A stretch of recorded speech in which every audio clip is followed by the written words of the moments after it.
హల్లెలూయా యేసు ప్రభున్ ఎల్లరు స్తుతించుడి వల్లభుని చర్యలను తిలకించి స్తుతించుడి.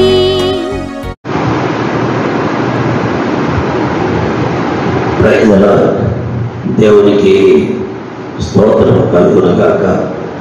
చేరువచ్చిన ప్రియులందరికీ కూడా ప్రభు అయిన యేసుక్రీస్తు వారి యొక్క అద్వితీయ ప్రశస్తమైన నామములో శుభాభివందనములు తెలియజేస్తున్నాను. దైవ గ్రంథము విలువైన మాటలను మానవునికి బోధిస్తుంది. ఆ గ్రంథములోని మాటలు జీవజలములు, జీవపు ఊట, అది మానవ జీవితానికి మేలైన పాట అని లేఖనముల ద్వారా చూస్తున్నాం. ఈ సమయంలో దైవ గ్రంథం బైబిల్ నుండి సామెతల గ్రంథం 10వ అధ్యాయము 13వ వచనాన్ని చదువుతాం. వివేకుని పెదవులయందు జ్ఞానం కనబడును, బుద్ధిహీనుని వీపునకు బెత్తమే తడు. జ్ఞానులు జ్ఞానమును సమకూర్చుకుంది, మూఢుల నోరు అప్పుడే నాశనము చేయను. దేవుని వాక్యములో సామెతల 10వ అధ్యాయం 13-14 వచనాలు చదివారు. వివేకుని పెదవులయందు జ్ఞానం కనబడును. ఇలా వివేకుని పెదవులయందు జ్ఞానం కనబడును. దైవ జ్ఞానము వివేకుని పెదవులయందు కనబడతాడు. ఎవరైతే గ్రహిస్తారో, దైవ జ్ఞానాన్ని ఎవరైతే వింటారో, దైవ జ్ఞానాన్ని ఎవరైతే గ్రహిస్తారో వారి పెదవుల నుండి జ్ఞానము కనబడుతుంది. వారి నోట్లోంచి దైవికమైన మాటలు, మేలైన మాటలు, ప్రజలకు క్షమాభివృద్ధి కలుగు చేసే మాటలు, ప్రజలకు మేలును ఆశీర్వాదాన్ని పుట్టించే మాటలు వెలువడతాయి. అలాగే దేవుని వాక్యములో బుద్ధిహీనులుంట, వారి నోట్లోంచి మేలైన మాటలు రావు. జ్ఞానులు నోట్లోంచి మేలైన మాటలు వస్తాయి, ఎందుకంటే వారు జ్ఞానమును వివేచిస్తారు కాబట్టి. అలాగే 14వ వచనంలో జ్ఞానుల జ్ఞానము ఏమని వ్రాయబడింది? జ్ఞానుల జ్ఞానము సమకూర్చుకుంది. జ్ఞాని అయినటువంటి వాడు ఇంకా జ్ఞానాన్ని విని పాండిత్యాన్ని వృద్ధి చేసుకుంటాడు. జ్ఞాని అయిన వాడు విని పాండిత్యాన్ని వృద్ధి చేసుకుంటాడు. అందుకే జ్ఞానులు జ్ఞానమును సమకూర్చుకుంటారు. మూఢుల నోరు ఏమవుతుందండి? అప్పుడే నాశనం చేస్తుంది. కాబట్టి పిల్లారా, ఇద్దరు వ్యక్తులను మనం చూస్తున్నాం. ఒకటి వివేకుడు, 2 జ్ఞానులు. అలాగే మరొక ఇద్దరిని మనం చూస్తున్నాం. వారిలో ఒకడు బుద్ధిహీనుడు, రెండో వాడు మూర్ఖుడు అని చెప్పాలి. బుద్ధిహీనుడు ఏం చేస్తాడంటే సంగతులను వివేచించడు, జ్ఞానాన్ని సంపాదించుకోడు. కాబట్టి వాడి వీపుకు బెత్తమే తప్పు. అందుకే వాడు అనేక దెబ్బలు తింటాడు. అలాగే మూఢుడు తన నోరును వ్యర్థంగా ఉపయోగిస్తాడు, మూర్ఖుడు కాబట్టి. దేవుని వాక్యం వింటున్నప్పుడు ఇలాగా వివేకుని పెదవులందు జ్ఞానం ఉంటుంది, జ్ఞానులు జ్ఞానాన్ని సమకూర్చుకుంటారు.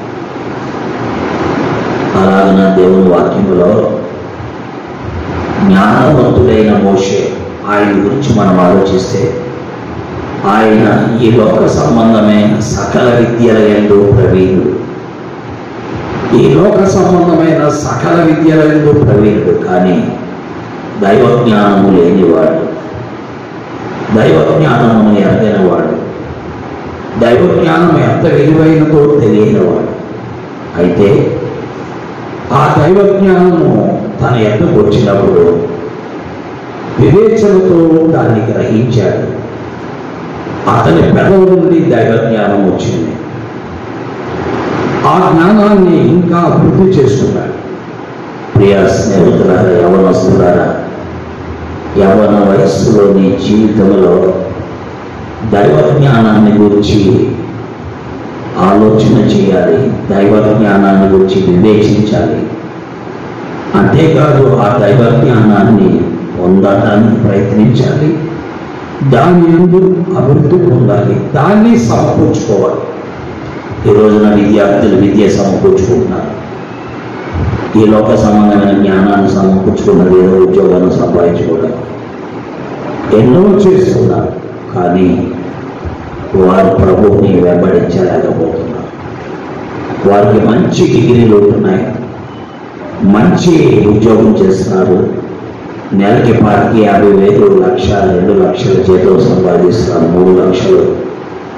కానీ దైవత్వం గురించిన జ్ఞానం లేని అంతులుగా అనేక మంది యవనస్తులు మధ్య వయస్కులు ఉండిపోతూ ఉన్నారు. నో, దేవుడు దాన్ని ఇష్టపడతాడు. దైవ జ్ఞానం ఎవరంటే ప్రభు అయిన యేసుక్రీస్తు వారే.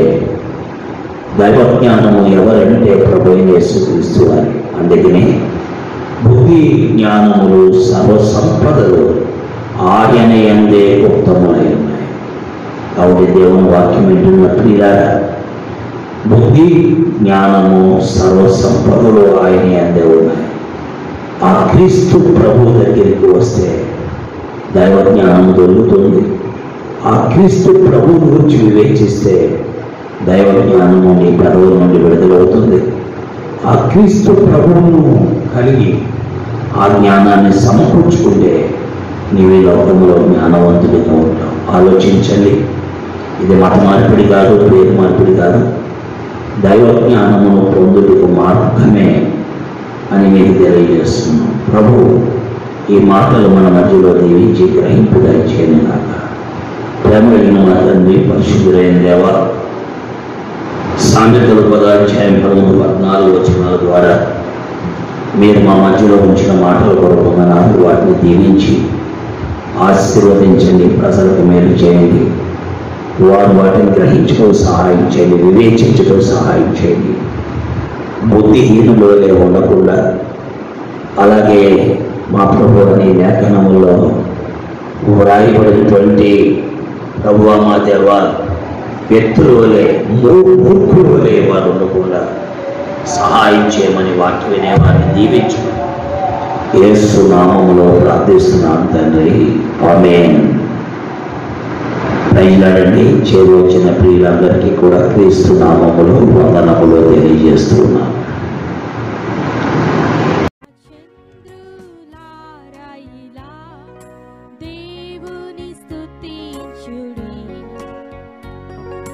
హృదయమును వెలిగించిన యేసుని స్తుతించుడి.